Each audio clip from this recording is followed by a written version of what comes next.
Jake Morrison sat in the back row of the classroom, quietly taking notes while his alien classmates chatted loudly about their homeworlds and their fighting skills.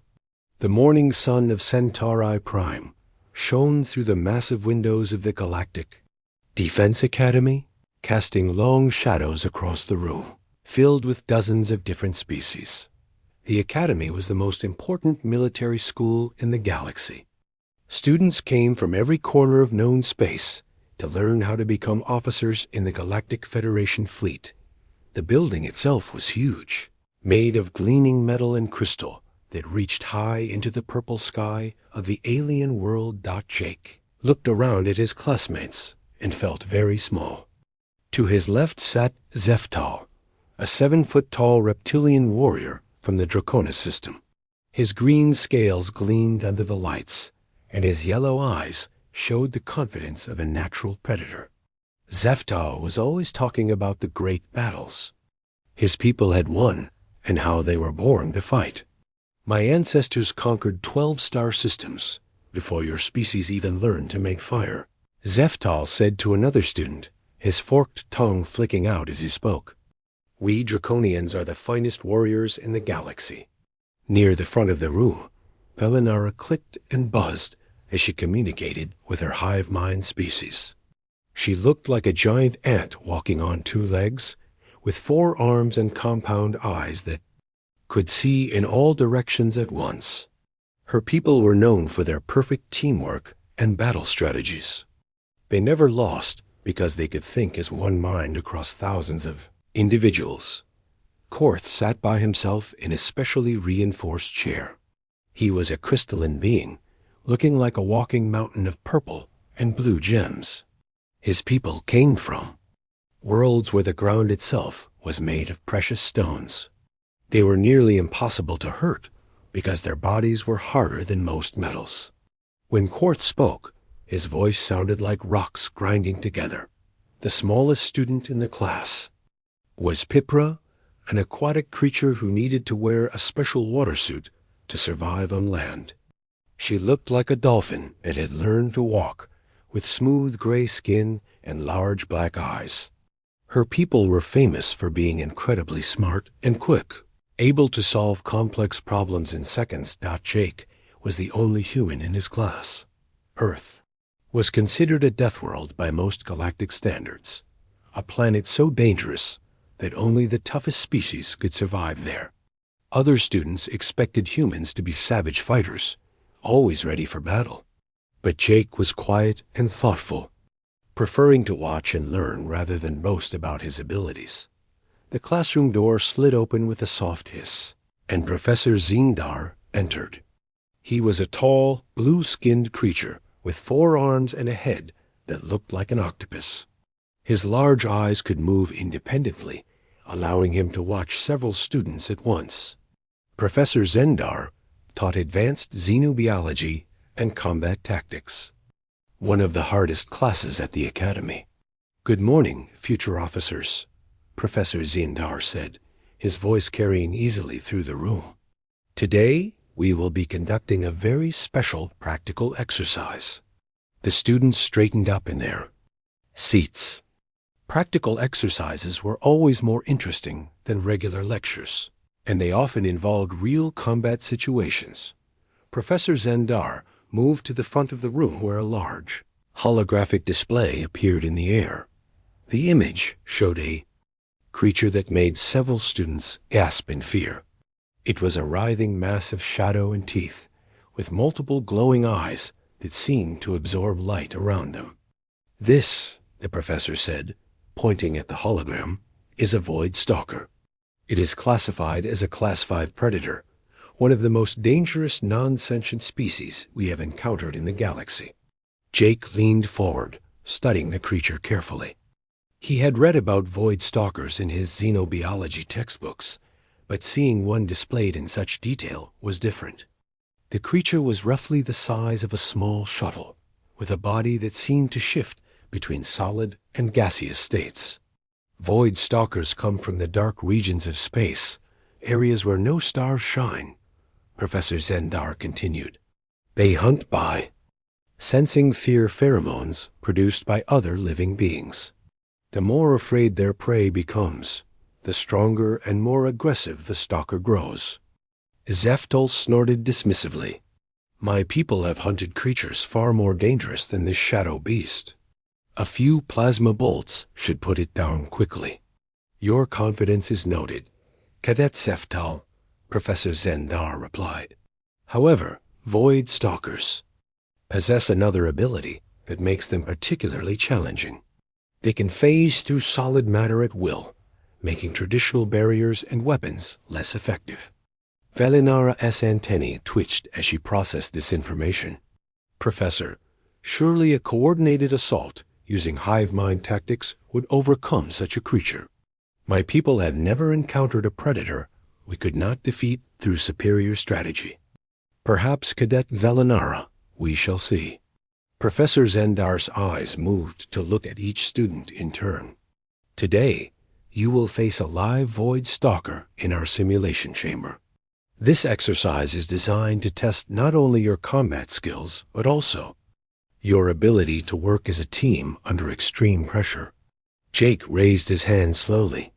Professor, you said the creature grows stronger when it senses fear. What happens if someone isn't afraid? Several students turned to look at Jake with surprise. Zeftal laughed, a sound like rocks being scraped together.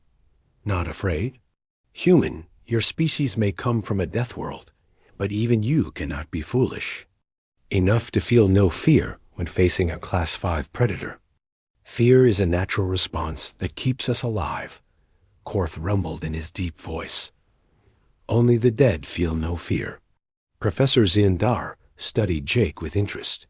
An excellent question, Cadet Morrison. In theory, a being without fear would be largely invisible to avoid stalker's primary hunting sense. However, maintaining such a state while facing a creature of this caliber would be challenging. Jake nodded and returned to his notes. He began writing down everything he could remember about void stalker behavior patterns, their habitat preferences, and their hunting methods.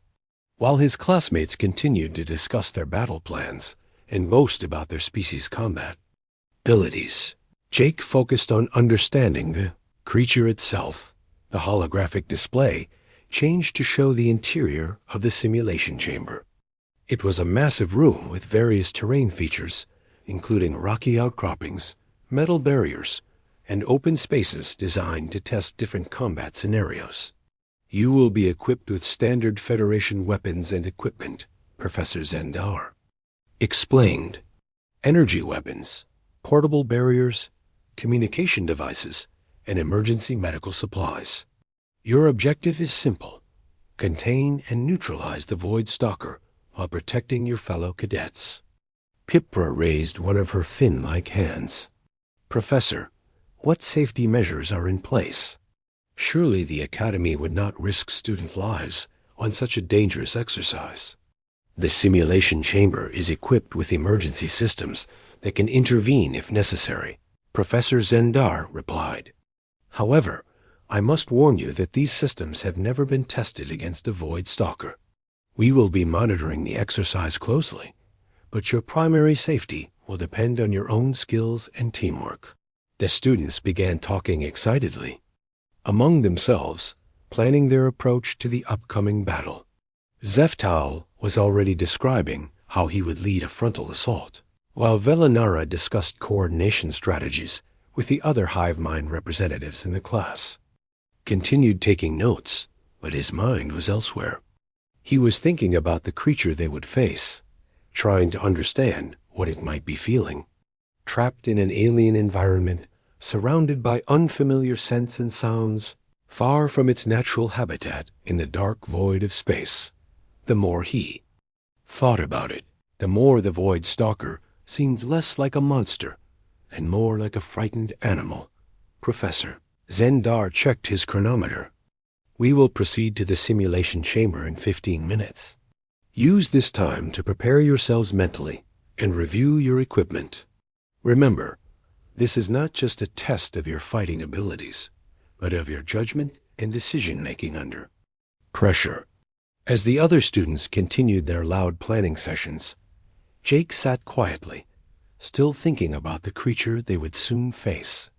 Something told him that brute force and traditional tactics might not be the answer to this particular challenge. The simulation chamber was even larger than Jake had imagined. The room stretched out like a small battlefield, with rocky hills on one side and metal structures on the other. The ceiling was so high that it disappeared into darkness above them. Bright lights shone down from hidden sources, creating patches of light and shadow across the artificial landscape that 23 students from different species stood in a loose group near the entrance, checking their equipment one final time. Each cadet carried a standard Federation energy rifle, a personal shield generator, and a communication device. The weapons hummed with power, and the shield generators cast a faint blue glow around each student. Jake adjusted his rifle strap and looked around at his classmates. Their excitement was obvious, but he could also smell the sharp scent of fear beginning to mix with their confidence. Zeftal was flexing his claws and testing his weapon's power settings. Valinara was clicking rapidly with the other hive mind students, coordinating their battle plans. Korth stood like a purple mountain, his crystalline body reflecting the chamber lights in rainbow patterns. Professor Zendar's voice came through speakers hidden throughout the chamber. Cadets, the containment unit is being positioned now. Remember, your objective is to work together to contain and neutralize the Void Stalker. The exercise begins in 60 seconds. A large metal box, about the size of a small building, was lowered from the ceiling by mechanical arms. It settled in the center of the chamber with a heavy thud that echoed through the room. Strange symbols glowed on its sides, and Jake could hear a low humming sound coming from within. 30 seconds. Professor Zingdar announced that the students spread out across the chamber, taking positions behind cover. Zeftal positioned himself on high ground behind a rock formation, his rifle ready. Valinara and her hive mind companions took positions that would allow them to coordinate crossfire. Korth planted himself in the open, confident that his crystalline armor would protect him from any attack. Jake found a spot behind a metal barrier where he could observe the entire chamber. Unlike his classmates, he was not focused on finding the best firing position. Instead, he was watching the containment unit and thinking about what the creature inside might be experiencing. 10 seconds. The professor's voice counted down. 5, 4.3.2.1. Releasing subject now. The containment unit opened with a sound like tearing metal. A wave of cold air rushed out, carrying with it the smell of empty space and something else that made Jake's skin crawl.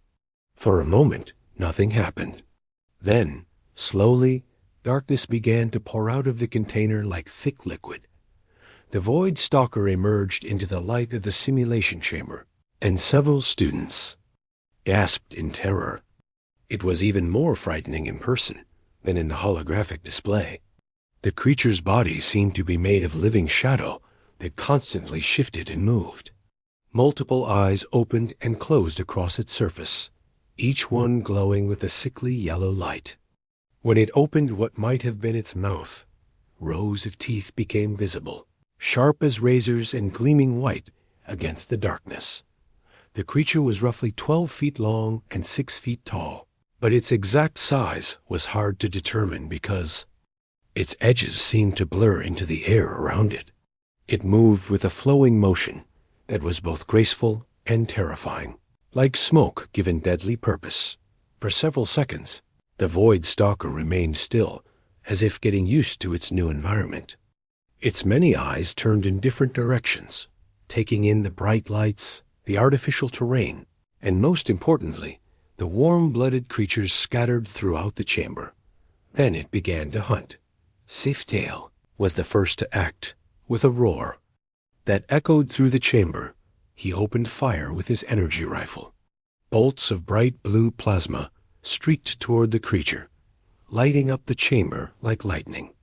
but the energy bolts passed right through the Void Stalker's body, as if it were made of mist. "It's phasing!" Zeftal shouted into his communicator. "Weapons are ineffective." The creature turned toward the sound of his voice, and Jake could see its body becoming more solid as it focused on the reptilian warrior. The Void Stalker had sensed Zeftal's aggressive emotions and was being drawn to them like a magnet. Villanara and her hive mind companions immediately began their coordinated attack. They moved in perfect synchronization, firing from multiple positions to surround the creature. Their plasma bolts created a cage of energy around the Void Stalker, but again, the creature simply phased through the attacks. Tactical Pattern 7. Velinara buzzed to her companions. Encirclement with barrier containment. The hive mind students activated portable energy barriers, trying to create a physical cage around the creature. For a moment, it seemed to work. The Void Stalker struck the barriers with its shadowy limbs, and sparks flew where it made contact. But then something changed. The creature's eyes began glowing brighter, and its body grew larger and more solid. Jake realized what was happening. The creature was feeding on the fear and aggression of the students. The more afraid and angry they became, the stronger it got. Korth charged forward with a sound like an avalanche. His crystalline body crashed through the terrain, sending rocks flying in all directions. "I will crush this shadow beast with my bare hands," he roared. The Void Stalker turned toward the approaching giant, and its mouth opened wide. A sound came out that was like screaming wind mixed with breaking glass. The terrible noise made several students cover their ears and cry out in pain. When Korth reached the creature, he swung his massive fist downward with enough force to crack stone. But his punch passed through the Void Stalker's phased body and struck the ground instead, creating a crater and sending shockwaves through the chamber floor. The creature immediately solidified and wrapped its shadowy limbs around Korth's arm. Where it touched, the crystalline being's normally indestructible surface began to crack and darken. Korth bellowed in pain and surprise as the creature began draining energy directly from his body. "Medical emergency." Professor Zendar's voice boomed through the speakers. All students fall back to safe positions immediately. But the other students were already panicking. Pipra was swimming through the air, using her suit's propulsion system, trying to stay mobile while firing wildly at the creature. Her shots were accurate, but they had no effect on the phasing beast. More students joined the attack, their fear and desperation making the Void Stalker grow even larger and more aggressive. It released Korth and began moving through the chamber like a living nightmare, appearing and disappearing at will. Its multiple eyes tracked every student, and its terrible cry filled the air. Zeftal tried to rally the others. "Form defensive. Positions. Concentrate fire on my mark." But his voice cracked with fear, and the creature turned toward him like a shark sensing blood in water. The Void Stalker flowed across the chamber toward the reptilian warrior, moving faster than anything. Its size should be able to move. Zeftal fired continuously, his plasma bolts creating a light show, but having no effect on the approaching nightmare. Jake watched all of this from his position behind the metal barrier. His heart was beating fast, but not from fear. He was fascinated by the creature's behavior. It was not attacking randomly or trying to kill everything in sight. Instead, it was being drawn to the strongest sources of fear and aggression, feeding on those emotions to grow stronger. The exercise was falling apart completely. Students were scattered across the chamber, some hiding behind cover while others continued futile attacks. The creature had grown to nearly twice its original size, and its eyes burned like small suns in its shadowy face. "Emergency protocols activating in 30 seconds, Professor Zendar announced. "All students prepare for immediate extraction." But Jake was not listening to the professor's countdown. He was watching the Void Stalker and thinking about what he had learned in his xenobiology classes. Every creature, no matter how dangerous, was still a living being with its own needs and instincts. This Void Stalker was far from its natural habitat, surrounded by bright lights and unfamiliar sounds. It was probably confused and frightened, lashing out because it did not understand where it was or what was happening to it. The creature had cornered 3 students near the far wall of the chamber. They were firing their weapons desperately, but their terror was only making the monster stronger. Jake could see that in a few more seconds, someone was going to get seriously hurt. He made a decision that surprised even himself. Jake stepped out from behind his barrier and began walking toward the center of the chamber, his weapon lowered at his side. Jake walked steadily across the chamber floor, his boots clicking against the metal surface. Around him, the battle continued to rage. Energy weapons fired in all directions, casting bright flashes of light that made the shadows dance wildly. On the walls, students shouted orders and warnings to each other, but their voices were filled with panic and fear. The Void Stalker had grown to enormous size, nearly filling the space between the floor and ceiling. Its shadowy body writhed and twisted as it fed on the terror of the students. Multiple eyes blazed like yellow stars across its surface, each one tracking a different target. The creature's mouth opened and closed repeatedly, showing rows of teeth that seemed to glow with their own inner light. "Morrison!" Zeftal's voice cracked as he shouted across the chamber.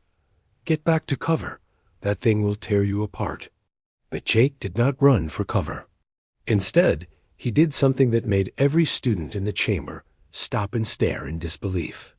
He sat down in the middle of the floor, crossed his legs, and placed his energy rifle beside him on the ground. "What is he doing?" Valinara buzzed to her hive-mind companions. "Has the human lost his mind?" The Void Stalker noticed the change immediately. Its many eyes turned toward Jake, but something was different. The creature's aggressive movements slowed, and its terrible shrieking began to quiet.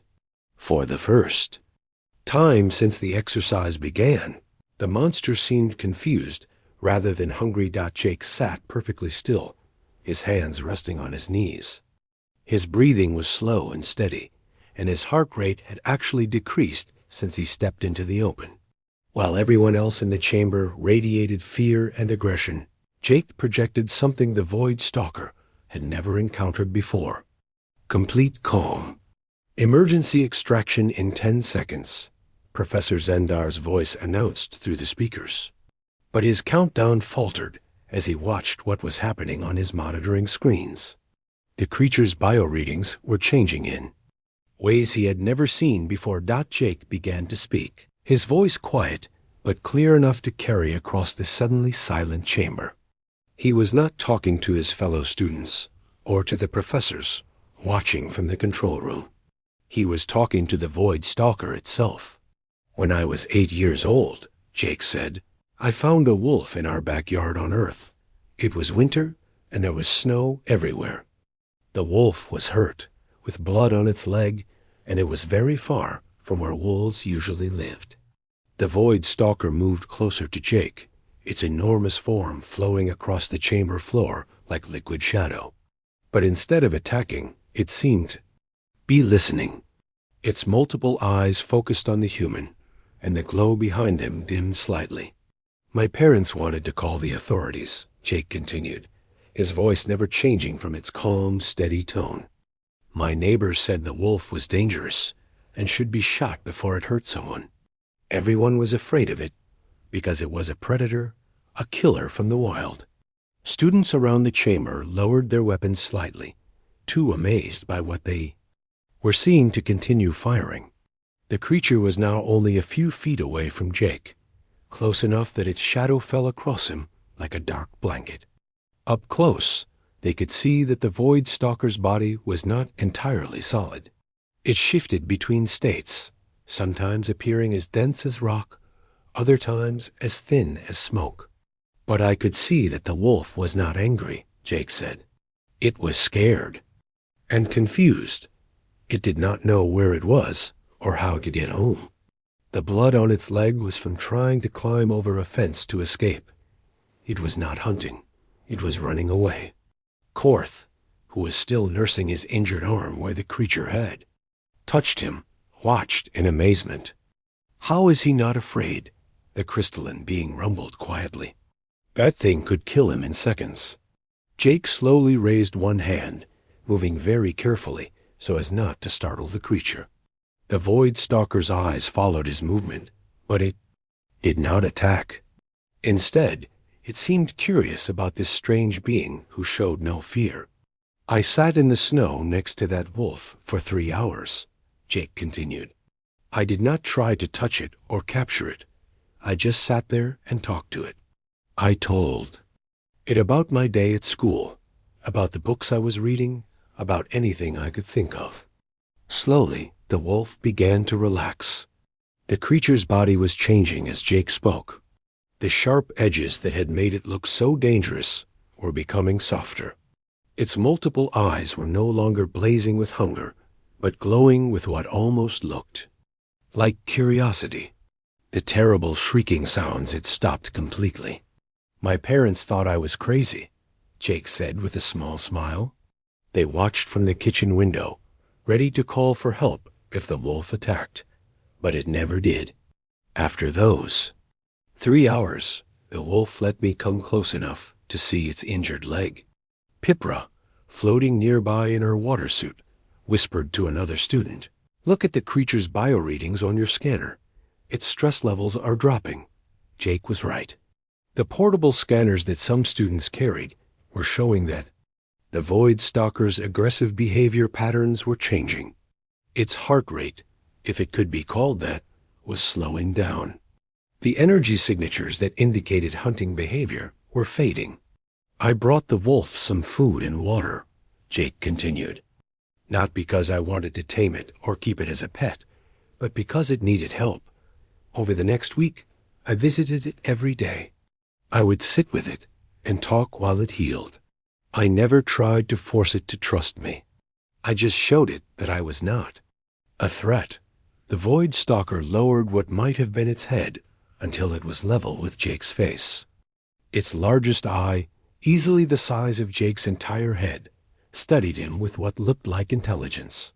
For a moment, the two beings simply looked at each other across the vast difference of their species. When the wolf's leg was healed, Jake said it left on its own. It walked to the edge of our property, looked back at me once, and then disappeared into the forest. My parents said I was lucky. It did not attack me. But I knew it would not attack because it was never angry with me. In the first place, Professor Zindar's voice came through the speakers, but it was filled with wonder rather than concern. Cadet Morrison, the creature's aggression levels have dropped to almost 0. How are you doing this? Jake did not answer the professor immediately. Instead, he continued talking to the Void Stalker. You are not a monster, he said gently. You are just lost and scared, like that wolf was. This place is strange to you, with all these bright lights and loud noises. You want to go home, but you do not know how. The creature made a sound that was completely different from its earlier shrieking. It was almost like a whale song, deep and mournful and somehow sad. Several students felt tears in their eyes as they heard it, though they could not explain why. You were not trying to hurt. Use, Jake realized aloud. You were reacting to our fear and anger, because that is what you do in the dark places where you come from. In the void between stars, fear and aggression mean danger.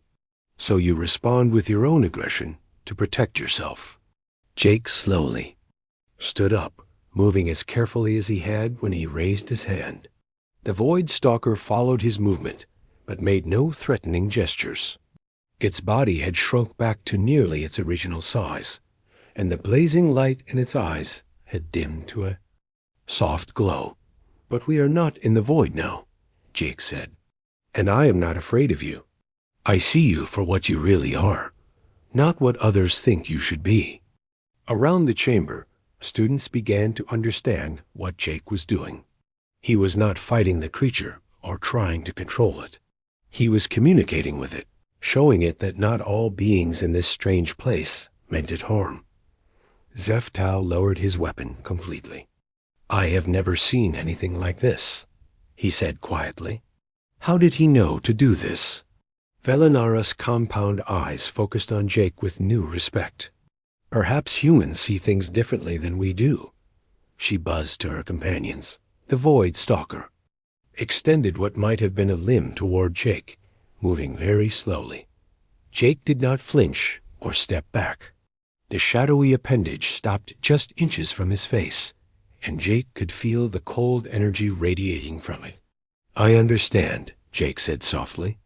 "You want to go home." Jake remained perfectly still as the Void Stalker's shadowy limb hovered near his face. He could feel the cold energy coming from the creature, like standing near an open freezer. The air around the appendage shimmered slightly, as if reality itself was being bent by the creature's presence. "Yes," Jake said quietly, looking directly into the creature's largest eye. "I can see that you want to go home. This place is too bright for you, too warm, too full of sounds that hurt your ears." The Void Stalker made that whale-like sound again, softer this time. Its body had continued to shrink, and now it was only slightly larger than a normal human. The blazing yellow eyes had dimmed to a gentle golden glow, like candlelight in the darkness dot around the chamber. Students and professors watched in complete silence. No one moved or spoke, afraid that any sudden sound might break the spell that Jake had somehow cast over the dangerous predator. Professor Zindar's voice came through the speakers, barely above a whisper. "Cadet Morrison, can you explain what you are doing? Our sensors show that the creature's bioreadings have stabilized completely. It no longer registers as hostile." Jake slowly turned his head toward the nearest speaker, but he kept one eye on the Void Stalker. "Professor, I think we made a mistake about what this creature really is." "Explain," Professor Zindar said. Jake took a deep breath and began to move very slowly around the creature. The Void Stalker's eyes followed him, but it did not try to attack or retreat. Instead, it seemed curious about this strange human who was not afraid of it. "We classified this as a Class 5 predator," Jake said as he walked. "We assumed it was a mindless killer that hunted other creatures for food. But I do not think that is true." Zeftal found his voice, though it was shaky with amazement. "But human, look at those teeth, those claws. This creature is clearly built for killing." Jake nodded. "Yes, it has weapons. But so do humans, and so do all of your species. Having the ability to fight does not mean that fighting is all you want to do." He stopped walking and faced his classmates.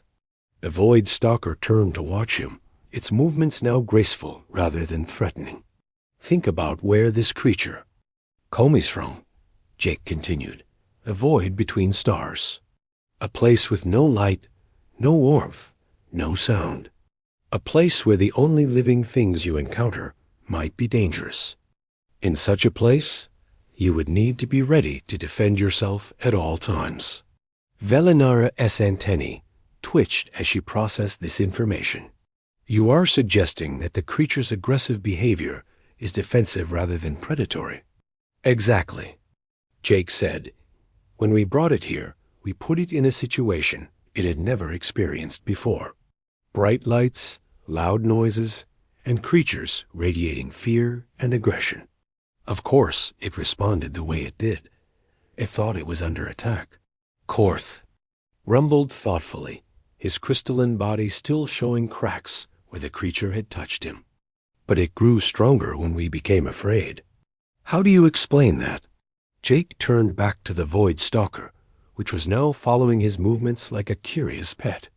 "I think it feeds on energy, not flesh. In the void, the only energy sources would be other living beings. When those beings are afraid or aggressive, they put out more energy.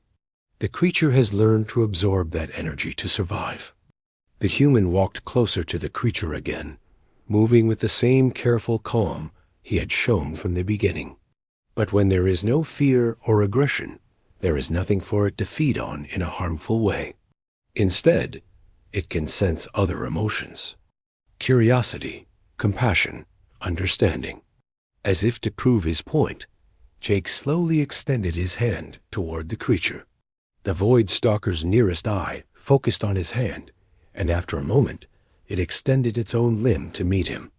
When they touched, both human and creature remained perfectly still.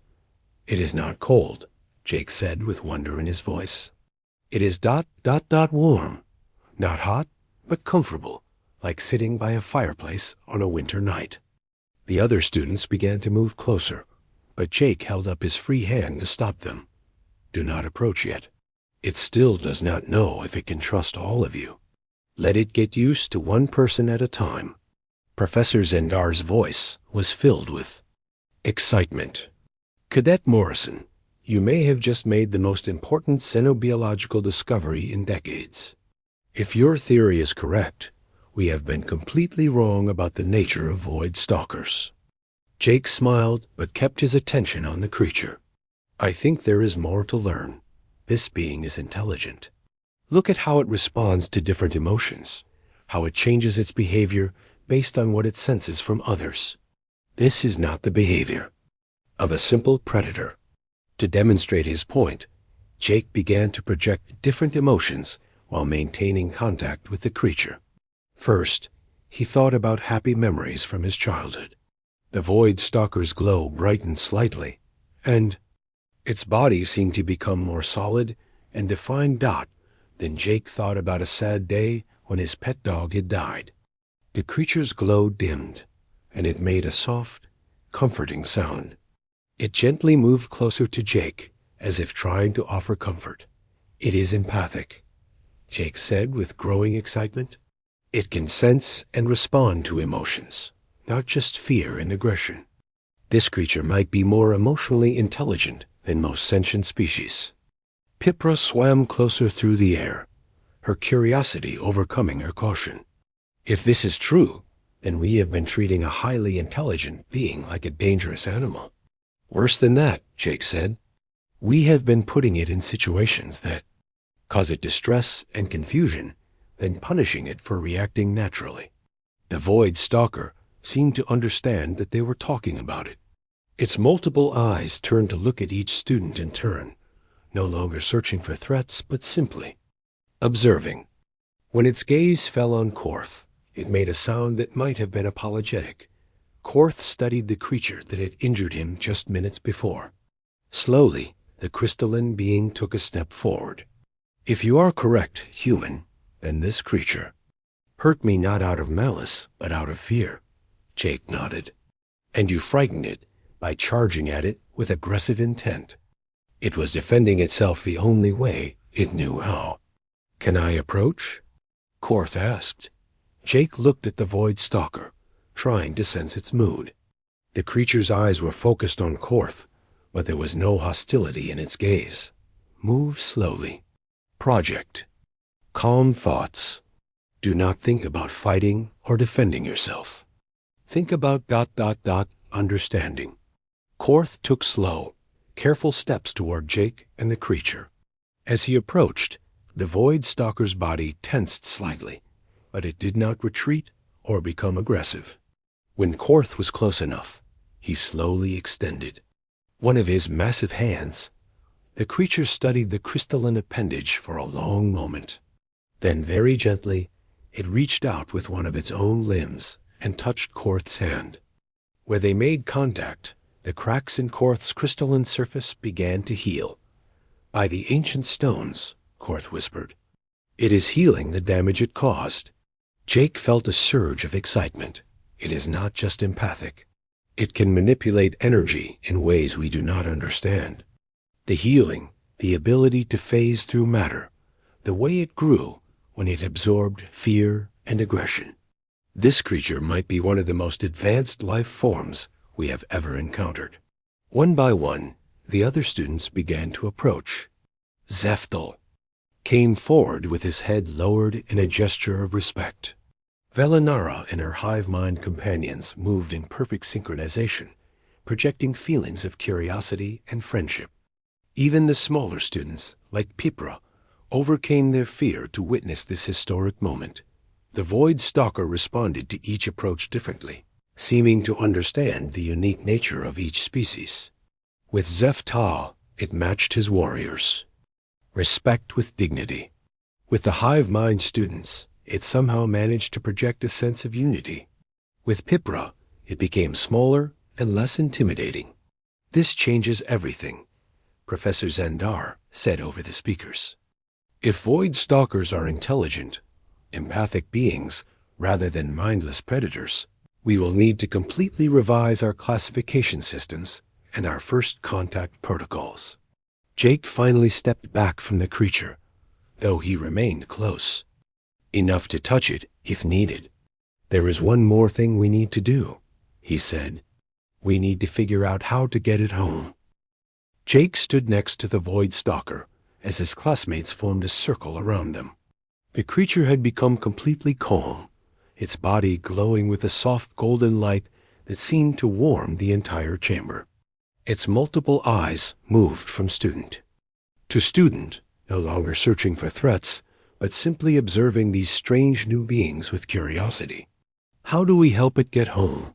Pipra asked, her voice filled with concern. It came from the void between stars. That is millions of miles. From here, Jake looked thoughtful. Maybe we should ask it directly. He turned to face the creature. Do you understand us when we speak? The Void Stalker's largest eye focused on Jake, and it made a sound that was different from any noise it had made before. The sound was musical, almost like singing, with different tones that seemed to carry meaning. Professor Zendar's voice came through the speakers with excitement. Cadet Morrison, our translation computers are picking up patterns in those sounds. It appears to be attempting communication. Velinara moved closer, her compound eyes studying the creature carefully. My people are skilled at understanding new forms of communication. If this being is truly intelligent, we might be able to establish proper contact. The creature turned toward Velinara and made another series of musical sounds. This time, the tones were different, more complex. It seemed to be trying to match the clicking and buzzing sounds that the hive mind students made when they talked to each other. It is learning, Zeftal said with amazement. It is listening to how we communicate and trying to copy us. Over. The next few minutes, the students worked together to establish basic communication with the Void Stalker. Jake projected feelings of friendship and curiosity. Velinara used her species' natural ability to process complex sound patterns. Korth provided stability and patience. Even Pipra contributed by using her people's mathematical thinking to find patterns in the creature's songs. Slowly, they began to understand. The creature was indeed lost.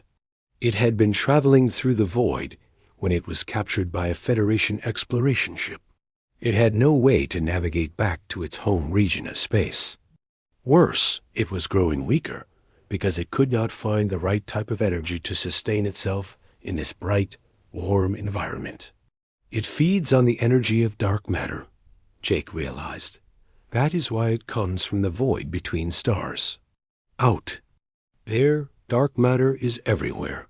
But here, near planets and suns, there is almost none. Professor Zendar's voice was urgent now.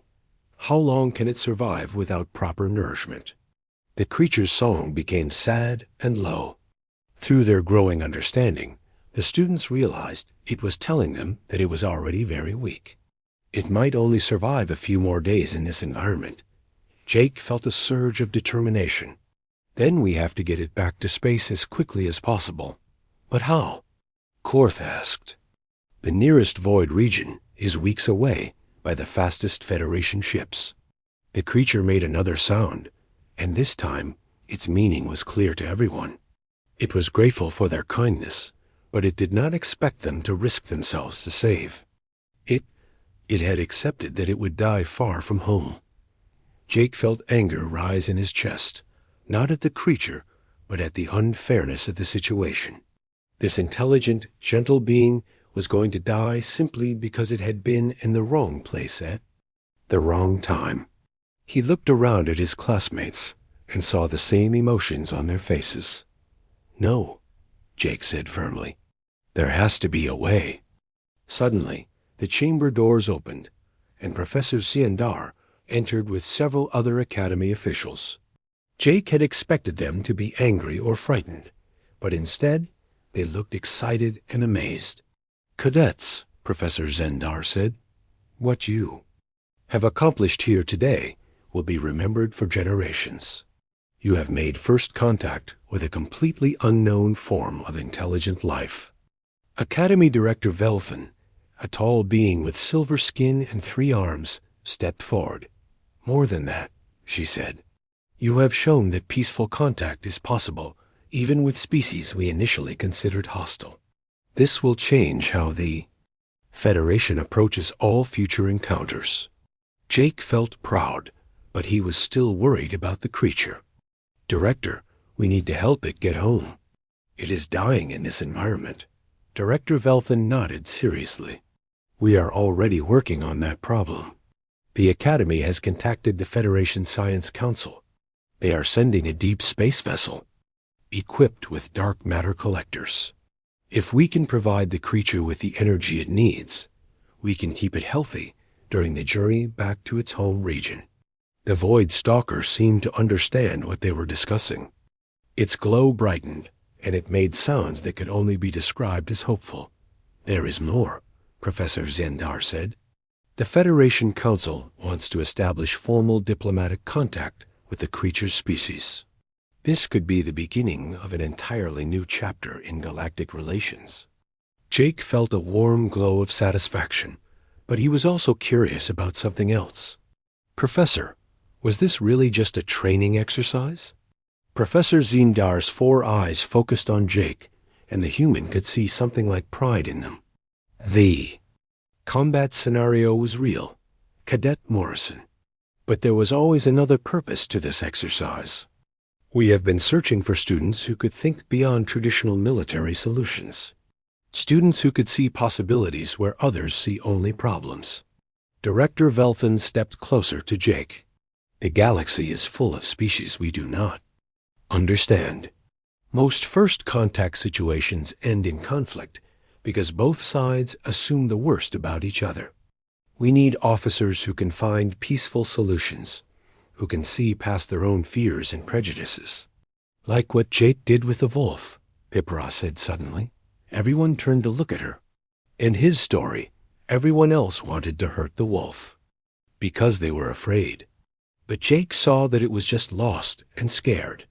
Jake nodded. Every creature, no matter how different or frightening it might seem, is still a living being with its own thoughts and feelings.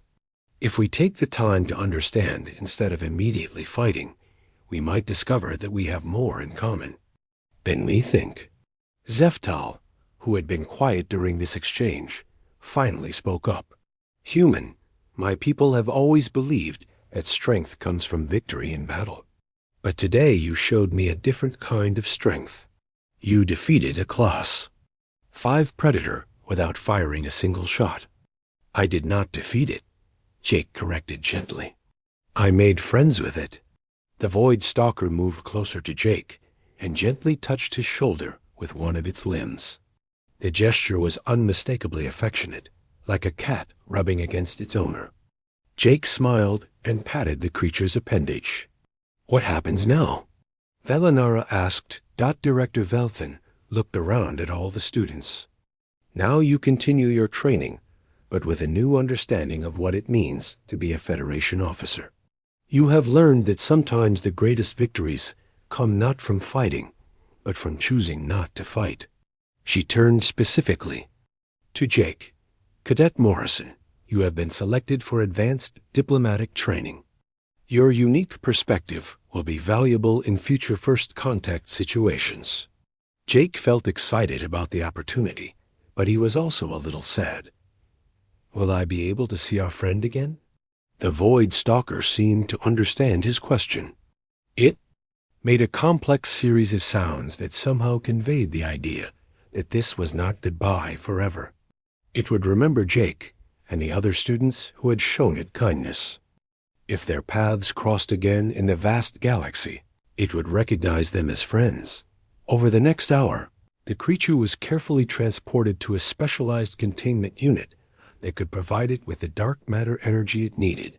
Before it left, each student had a chance to say goodbye. The creature responded to each farewell in its own way, showing that it had learned something about each species during their brief time together. When it was Jake's turn, the creature touched his forehead gently with one of its limbs. For a moment, Jake felt a connection unlike anything he had ever experienced.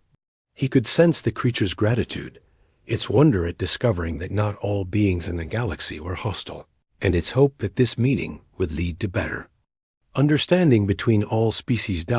As the transport unit carried the Void Stalker away to begin its journey home, Jake stood with his classmates, watching through the chamber's viewing windows.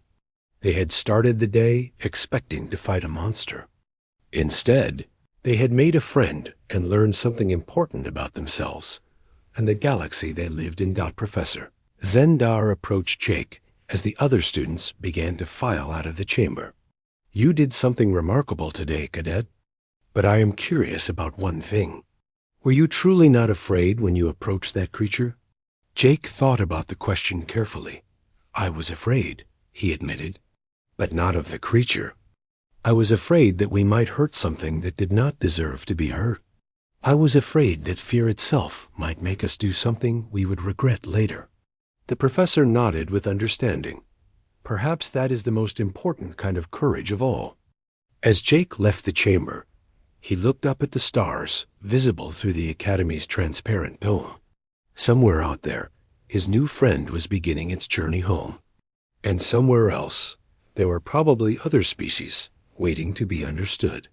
Rather than fought, Jake smiled and headed to his next class, ready to learn everything he could about becoming the kind of officer the galaxy really needed.